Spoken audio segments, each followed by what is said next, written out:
I'd like to share a little life experience of mine in my mid-20s. The year was like 1988. I was back in karate classes back then. My knees could handle it. It's coming back to bite me now, but it wasn't anything to do with the tournament itself, or if we won or lost, or how we did in my matches, or how our school did in the tournament. But we had a tournament in Eau Claire, Wisconsin, and our school was located in Minnetonka, Minnesota. If people know Minnesota, that's on the western side of Minneapolis. And we had a big group of people. Mr. Murata wanted to drive his Jeep, but he also asked me to drive his Corvette. And I'm going to him, I can't drive your Corvette to Eau Claire, Mr. Murata. I sure you can, no problem. You're a good driver. So you sure? I mean, we don't quite have enough room in my Jeep for everybody, and we got to get you down there too. So I want you to drive my Corvette. So I was still reluctant. I mean, he had a nice Corvette. It was one of those with the nice, mid-70s, it was one of those big long hood Corvettes.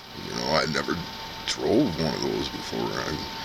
I had my car that I drive back. I drove a 69 Impala I first bought from my dad. Then I bought his 74 custom, or his 1974 Chevelle Malibu. That was my second car. My third one, I bought a 1980 Toyota Celica. So yeah, that's what I was thinking. I was driving then. A stick shift Celica.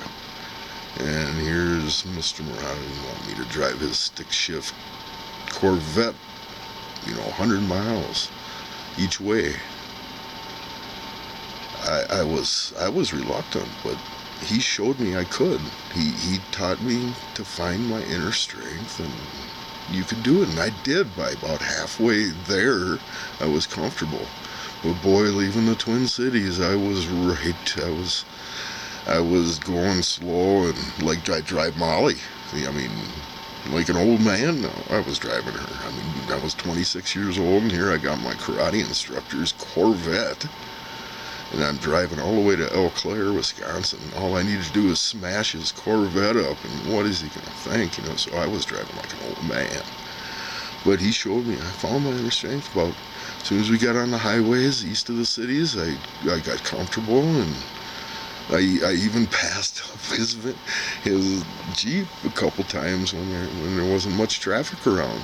He knew where we were going. He knew where I knew where we were going, everything. Back in the day, we used to go to the Apple River and all that. It was fun. A lot of memories.